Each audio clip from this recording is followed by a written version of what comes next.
Shalom, selamat pagi saudara yang dikasih dalam Tuhan. Pagi hari ini kembali lagi kita akan merenungkan firman Tuhan sebelum kita melakukan segala sesuatunya. Karena kita percaya, kita cari Tuhan. Firman Tuhan katakan, carilah aku maka engkau akan hidup. Kita mendapatkan kehidupan karena kasih karunia Tuhan, karena anugerah Tuhan. Karena itu biarlah hidup kita selalu mengutamakan Tuhan dalam segala sesuatu. Kita mencari Tuhan sebelum kita memulai segala sesuatunya. Karena kita percaya hidup kita ada dalam tangan Tuhan. Amin saudara. Karena itu benarlah apa yang dikatakan Tuhan Yesus. Carilah kerajaan Allah serta kebenarannya terlebih dahulu. Maka semuanya, apa itu semuanya? Segala yang baik akan ditambah-tambahkan dalam kehidupan saudara dan saya. Melalui program Bible and Coffee ini saudara yang dikasih dalam Tuhan, saya mengajak juga setiap umat Tuhan yang sudah diberkati oleh kebenaran firman Tuhan yang didapati melalui program renungan singkat Bible and Coffee ini, agar sekarang untuk menjadi berkat. Amin. Jangan hanya kita menerima berkat lalu berhenti di kita saudaraku, tapi bagikan juga berkat yang menurut kita sudah sangat diberkati di dalamnya, agar orang-orang lain juga boleh turut dikuatkan, agar orang-orang lain juga boleh mendapatkan semangat hidup, dan agar orang-orang lain juga boleh menemukan pengharapan dalam Kristus melalui saudara dan saya. Karena itu bagikan renungan singkat ini di akun-akun media sosial kita, di WhatsApp group, di akun-akun Facebook kita, dan saya percaya saudara dikasih dalam Tuhan, banyak orang mendengarkan firman Tuhan sehingga firman Tuhan tersebar dan semakin banyak umat Tuhan dikuatkan dan semakin banyak jiwa diselamatkan dalam anugerah Tuhan. Haleluya. Mari saudara dikasih dalam Tuhan, kita akan kembali merenungkan firman Tuhan. Kita mau bersyukur kepada Tuhan. Bapa, dalam nama Yesus, terima kasih buat kasih setia Tuhan, buat kebaikan Tuhan dalam hidup kami. Kami bersyukur karena hari ini hari yang baru, dalam minggu yang baru kami boleh diberikan kesempatan untuk kembali merenungkan firman Tuhan.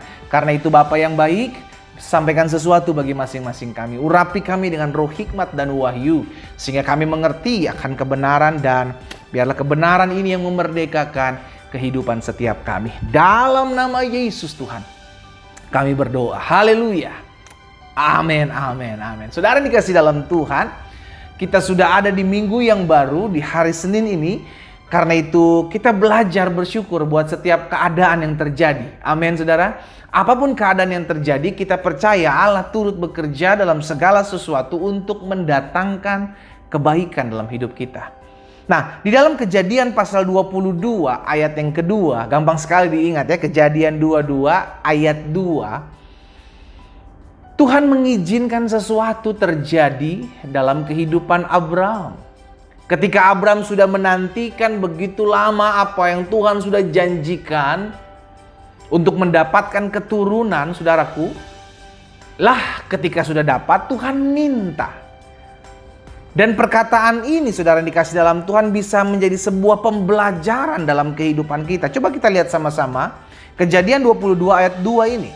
Firman Tuhan kepada Abraham, ambillah anakmu yang tunggal itu, lihat, anak yang cuma satu-satunya tunggal, ya kan, yang dipercayakan Tuhan melalui keluarga Abraham dan Sarah, saudara dikasih dalam Tuhan, diminta sama Tuhan, ambillah anakmu yang tunggal itu, bukan cuma satu-satunya, tapi yang engkau kasihi, yakni Ishak, pergi ke tanah Moria dan persembahkan dia di sana sebagai korban bakaran pada salah satu gunung yang akan kukatakan kepadamu. Siapa Ishak? Anak yang dinanti-nantikan oleh Abraham, yang menurut Abraham ini adalah janji Tuhan. Iya kan? Kenapa janji Tuhan? Karena Tuhan berjanji melalui keturunanmu akan lahir keturunan besar seperti bintang di langit dan pasir di tepi laut. Tapi ketika ada satu yang lahir, saudara dikasih dalam Tuhan, diminta oleh Tuhan. Setelah saya merenungkan, saudara dikasih dalam Tuhan, apa yang Tuhan beri kepada hidup kita sebagai sebuah janji, baik itu berkat kesehatan, baik itu berkat anak cucu, maupun apapun yang Tuhan sudah berikan dan kita sudah nantikan sudah lama, yang Tuhan mau, jangan sampai hati kita terikat dengan pemberiannya. Saya ulangi sekali lagi, Jangan sampai hati kita terikat kepada pemberiannya, buah tangannya. Tapi yang Tuhan kehendaki adalah biarlah hati kita terikat kepada pribadinya. Nah, seringkali kita salah.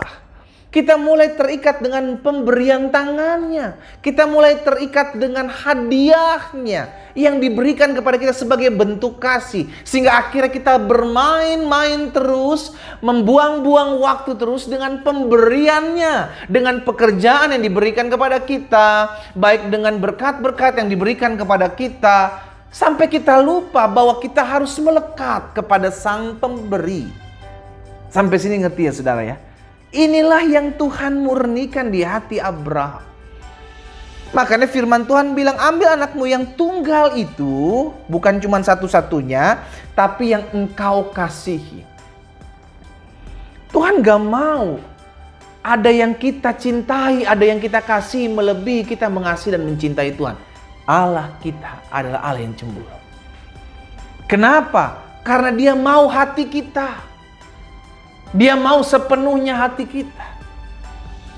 Sehingga akhirnya hati kita hanya melekat kepada pribadinya.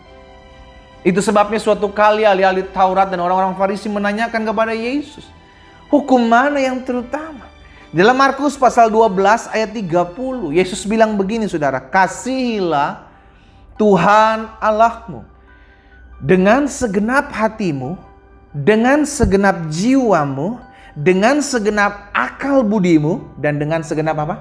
Kekuatanmu. Kasihilah Tuhan Allahmu dengan segenap, dengan segenap, dengan segenap, dan segenap. Segenap hati, segenap jiwa, segenap akal budi, dan segenap kekuatan. Seluruhnya untuk mengasihi Tuhan. Karena yang Tuhan mau hati kita. Nah, iblis licik. Dalam kelicikannya dia mulai mempermainkan saudara. Kalau dia tidak bisa menahan kita untuk pergi beribadah, menahan kita untuk pergi menyembah Tuhan, maka dia akan jorokin kita, dia akan dorong kita. Kalau iblis gak bisa menahan untuk Tuhan memberkati hidup saudara dan saya, maka dia akan dorong kita sehingga kita jatuh dalam berkat-berkat Tuhan. Sampai akhirnya kita lupa dan mulai cinta akan berkat Tuhan, bukan cinta terhadap Tuhan.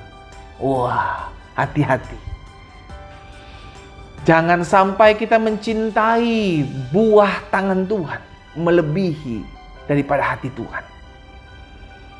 Karena akan ada waktunya. Akan ada waktunya sebagaimana Abraham. Diminta apa yang kau kasihi. Persembahkanlah itu kepadaku. Berikan itu kepadaku. Apa yang Tuhan minta? Apa yang Tuhan beri? Tuhan bisa minta loh saudara. Tuhan bisa ambil loh. Ini terjadi dalam kehidupan Ayub. Sampai akhirnya ada satu perkataan Ayub yang kita kenal sampai sekarang. Tuhan yang memberi, Tuhan yang mengambil. Terpujilah nama Tuhan. Iya kan? Sehingga akhirnya kita menyadari. Kita ini cuma apa? Pengelola. Kita ini bukan pemilik. Kita cuma manajer. Kita bukan owner dari segala apa yang kita punya. Mungkin saudara bilang, tapi ini saya yang rintis loh pendeta. Mungkin saudara bilang, tapi ini saya yang usahakan dari nol. No, kalau Tuhan tidak memberikan kemampuan, kalau Tuhan tidak memberikan kesehatan kepada saudara dan saya, maka tidak akan ada pernah yang kita bisa dapatkan. Jadi semua adalah karena kasih karunia Tuhan, anugerah Tuhan yang Tuhan berikan. Lalu kita suruh cari Tuhan, kita ogah-ogahan, nanti dululah. Aduh ntar dululah, aduh skip dululah, disuruh doa, disuruh baca firman. Iya nanti dululah, sibuk soalnya. Hati-hati saudara. Jangan sampai hati kita melekat dengan buah tangannya daripada pribadinya, hatinya. Tuhan akan minta apa yang engkau kasihi melebihi engkau mengasihi Tuhan. Hari ini kita diingatkan, biarlah hati kita melekat selalu kepada Tuhan. Hati kita mencintai Tuhan melebihi segala-galanya. Kita berdoa. Kita datang kepada Tuhan. Bapa Surgawi, hari ini kami diingatkan untuk mencintai Tuhan melebihi segala-galanya dalam kehidupan kami. Kami tahu begitu banyak pemberian buah tangan, berkat, anugerah dalam kehidupan kami yang olehnya Tuhan percayakan ada dalam hidup kami. Tapi hari ini kami diingatkan, kami tidak boleh mencintai apapun juga melebihi kami mencintai Tuhan. Hari ini kami diingatkan bahwa segala sesuatu yang Tuhan titipkan, Tuhan berikan adalah milik kepunyaan Tuhan. yang bisa Tuhan ambil kembali. Ampuni kami ya Allah. Kalau selama ini kami mencintai pemberian-Mu lebih daripada mencintai Engkau. Hari ini kami diingatkan firman-Mu, terus materaikan firman-Mu dalam hati kami. Sehingga kami terbentuk menjadi pribadi-pribadi yang mengasihi Tuhan lebih dari segala-galanya. Hamba berdoa, hamba ucapkan berkat buat umat-Mu. Dimanapun mereka berada hari-hari ini, tangan Tuhan yang kuat, yang menuntun, mengarahkan mereka dalam jalan-jalan Tuhan yang sempurna. Di dalam nama Tuhan Yesus Kristus kami berdoa. Amin. Amin. Kita nikmati kopi kita, saudara. Tetap cintai Tuhan. Kasihi Tuhan. Melebihi dari apapun yang Tuhan sudah berikan dalam hidupmu.